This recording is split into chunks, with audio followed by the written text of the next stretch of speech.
Nuestra propia entrevistada ha hecho un libro, ha dicho cosas sumamente interesantes al respecto. Ella es la doctora Laurian Jiménez Faivie, quien es profesora investigadora, jefa del Laboratorio de Genética Molecular de la UNAM. ¿Cómo estás, querida Lauri, doctora? ¿Cómo te ha ido? ¿Qué tal, Javier? Muy bien, gracias. ¿Cómo estás tú? Has de decir ya chole, ¿no? Ya todo. No. Ya.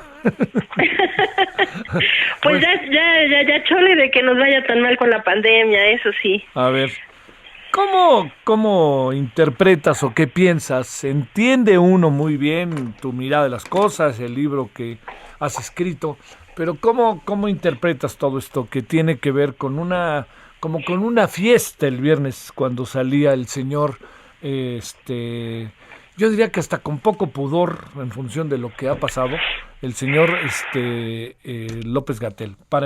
Empecemos por ahí, si te parece. Sí, claro. Pues sí, más que poco pudor, yo creo que es una muestra de desvergüenza, de absoluta desvergüenza y de una falta de sensibilidad increíble, ¿no? En México, más de 507,000 familias están penando la pérdida de seres queridos y más sabemos que muchos de estas personas que fallecieron son muertes que pudieron evitarse y que ocurrieron gracias al negligente manejo de la pandemia en nuestro país. Ahora, el señor deja las conferencias de prensa, me refiero al doctor López-Gatell, y se va con fiesta, con flores, con sonrisas, con pastel y mariachis. Creo que es un insulto para esas familias que perdieron seres queridos a causa de las acciones y decisiones que este hombre tomó. Me parece realmente algo así completamente surrealista, que a la salida hayan preparado ese show de ponerle mariachis y toma de selfies y una serie de cosas, ¿no? Creo que es vergonzoso, absolutamente vergonzoso. ¿Qué dirías? ¿Dónde pondrías el acento en lo que fue esta temporada larga de conferencias de prensa a las 7 de la noche? ¿Dónde dirías que están como esos aspectos a necesaria atención? Bueno, creo que finalmente la idea de haber hecho las conferencias de prensa era en sí una buena idea, de mantener a la población informada, pero con una periodicidad muy corta, ¿no? O sea, cada 24 horas mantenernos informados. Esto daba a la población, desde luego, más que otra cosa, el sentir de que se estaba viviendo una situación de emergencia, ¿no? Entonces, en las conferencias, desde luego, fue una oportunidad perdida de poder informar tan bien a la población, de poder decirle a la gente con mucha claridad cuáles eran los riesgos que se estaban viviendo, cuáles eran las formas de protegerse de esos riesgos, pero las conferencias no se emplearon para eso. Las conferencias se emplearon para hacer una especie de show un poco circense, en donde importaba más el protagonismo del subsecretario y de sus ayudantes que cualquier otra cosa, y donde importaba más que nada y por encima de todo cuidar la imagen del señor presidente y de quienes manejan la pandemia, ¿no? Entonces, en lugar de informar a la población, es decir, desde ese foro terminó siendo el sitio de donde provino la mayor cantidad de desinformación sobre la pandemia. En ese sitio se le dijo a la gente que el cubrebocas no tenía utilidad. Mentira. Se le dijo a la gente que los pacientes asintomáticos no contagiaban. Mentira. Se le dijo a la gente que ya habíamos domado la pandemia en abril del año pasado, ¿no? Desde entonces, pues han muerto en cifras oficiales más de 280,000 personas, ¿no? Otra mentira. Es decir, desde ahí se le pudo haber dicho a la gente, oiga, si usted tiene su primera dosis de vacuna, usted no está protegido. Ahora hay muchos casos de gente que ya tiene primera dosis de vacuna y están hospitalizados porque creen que ya están protegidos. Es decir, desde ese foro se debió haber informado bien a la población, mantener a la población actualizada. Por ejemplo, ahora sabemos perfectamente bien cosas que no sabíamos el año pasado, como que el virus se transmite por vía aérea, ¿no? Entonces, ese foro hubiera sido maravilloso para explicarle a la gente la importancia de cuidar la transmisión aérea vía la utilización de buenos cubrebocas bien ceñidos al rostro y a través de la ventilación ventilación de los espacios, la filtración del aire, etcétera. Pero nunca se empleó para esto, ¿no?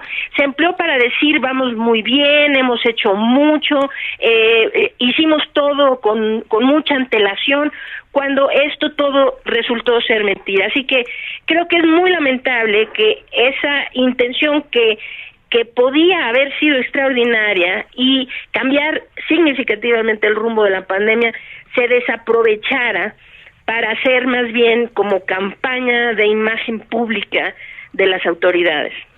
Híjole. A ver, ¿qué supones que digamos, vamos a entrar, no sé si pronto, a una etapa en donde habrá un mayor control, no se irá la pandemia, pero estará mucho más controlada, tendremos tiempo para pensar, reflexionar y hacer evaluaciones? ¿Qué irá a pasar con la sociedad mexicana? ¿Qué irá a pasar con López-Gatell? ¿Qué irá a pasar con el balance y con el juicio y con todo lo que se ha suscitado a lo largo de más de un año en la gestión de gobierno ante la pandemia? ¿Qué supones que podrá pasar? ¿Habrá reacciones, demandas? ¿Qué supones que pueda darse? Pues mira, Javier, antes de hablar de lo que puede suceder en la era pospandemia y cómo vendrá la rendición de cuentas, yo quisiera decir algo. En este momento estamos en un momento de gran peligro. Estamos a punto de entrar en un repunte nacional. Esto las autoridades no lo están diciendo. El día de hoy, el doctor López-Gatell falsamente dijo que llevábamos 21 semanas en descenso. Estamos en un momento de increíble peligro y por la vista de lo que ha pasado en otros países como Brasil, como la India, como Argentina, Uruguay, Chile, o sea, muchos países, Mongolia, ¿sí? Vamos encaminados hacia ese mismo desastre exactamente que ya vimos que esos países tuvieron. Dijo el señor que llevábamos 21 semanas en descenso, eso es falso. Hicimos 17.7 semanas de descenso entre el 21 de enero y el 25 de mayo. El descenso terminó y del 25 de mayo al día de hoy, es decir, 3 semanas, en la curva nacional ya se ve un aumento. Ahora, ya empezamos a repuntar. Existen 8 estados que están en repunte franco e incluso repunte grave. Estos 8 estados, el doctor López-Gatell en la mañanera hoy mencionó solamente 6. Y uno de ellos, que es Campeche, ¿no? Es un estado que está mostrando un repunte menor al de otros estados que no mencionó. Es decir, él menciona Baja California Sur, Quintana Roo, Sinaloa, Veracruz, Yucatán y Campeche. Pero los estados de Sonora, Tabasco y Tamaulipas tienen repuntes mucho más graves que Campeche. Y de la mano con esto, hay otros 8 estados que ya tienen indicios de un inicio de repunte. Y estos estados son 8 más, en total 17 estados están ya en repunte franco, repunte grave o en los inicios de un repunte. Los otros 8 son Baja California, Chiapas, Chihuahua, la Ciudad de México, increíblemente, el Estado de México, Michoacán, Nayarit y Nuevo León. Entonces, mientras acá se estaban muy preocupados en darle muchos ramos de flores al doctor López-Gatell y ponerle sus mariachis, lo que está pasando aquí es que no se nos está informando correctamente.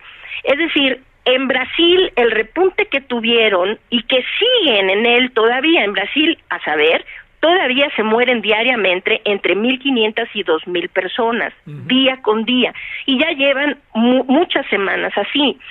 En la India la misma situación, etcétera. Después de que tuvieron descensos como la India, ¿no? Que tuvo un descenso relativamente prolongado, como de 4 o 5 meses, y después hoy sigue reportando entre 3,000 y 4,000 muertes diarias, ¿no? Y esto se da porque en esos sitios se volvieron predominantes algunas variantes del virus en particular. Entonces, la variante que ha colapsado ahorita Uruguay, Chile, Brasil, Argentina, Colombia, es una variante que se conoce como P1. Esa variante P1 es la que esa variante, según los datos que se tienen en unas bases abiertas donde se hace un análisis genómico del virus, En el estado de Quintana Roo, el 41% de las cepas del virus SARS-CoV-2 que circulan son de esa variante. Uy. Estos son los datos que nos deberían de estar dando. Y hay estados, como por ejemplo Yucatán, en donde se tiene ya de forma activa la reproducción de la variante que ha llevado a la India de rodillas a una catástrofe humana, ¿no? Humanitaria. Entonces, a lo que voy es, esto no se ha terminado por mucho, y lo que está pasando ahorita es que en México ahorita estamos así en la antesala de lo que podría ser otra gran catástrofe como la que vimos a fin de año. Y en lugar ahorita de estar hablando de cómo nos vamos a acostumbrar a la pospandemia, creo que necesitamos empezar a alertar a la población de lo que se puede venir si seguimos en esta actitud falsa de que de alguna manera en México la pandemia ya se terminó. Uy. A ver, para cerrar, Sí. yo te planteo, Lauri, doctora,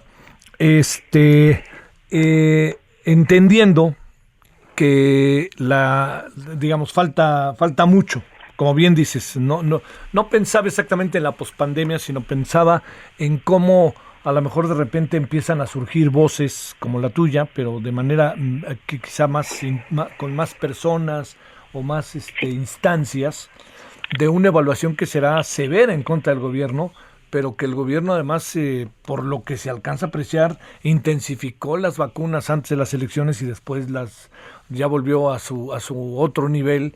Entonces, toda esta parte, para cerrar, ¿qué piensas? Porque de repente me da la impresión de que las 500,000 familias que perdieron, las 500,000 personas que derivan 500,000 familias que perdieron a un ser cercano, pues tarde que temprano pueden salir a gritar, ¿no? Y lo digo en términos metafóricos, por supuesto, ¿no? Claro, y yo creo que el resto de México deberíamos gritar con ellos. Y los que no puedan gritar, creo que necesitamos otros gritando por ellos y para ellos. Porque todos aquí en México hemos perdido algo que profundamente ha sido un periodo profundamente doloroso para nuestro país, todo este tiempo de la pandemia. Lo que ha ocurrido aquí no ha sido inevitable. Lo que ha ocurrido aquí no es a consecuencia...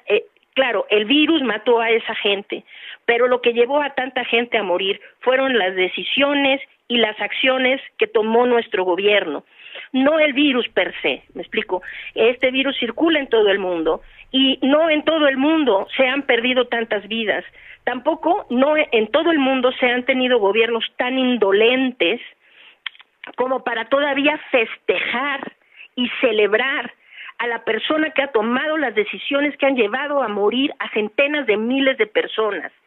Entonces, sin duda, Javier, yo creo que sería muy lamentable para la historia de nuestro país que encima de todo dejáramos esto pasar como un episodio más.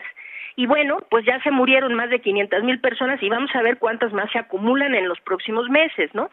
Vamos a dejarlo pasar como un episodio más. Yo creo que necesitamos traer a la rendición de cuentas a las personas responsables por esta catástrofe nacional, sin duda. Doctora, te mando como siempre un saludo, Lauri. En verdad, como siempre es muy, muy aleccionador poder conversar contigo. Gracias. Muchísimas gracias. Al contrario, siempre es un honor estar en tu programa, Javier. Gracias, Lauri. Buenas.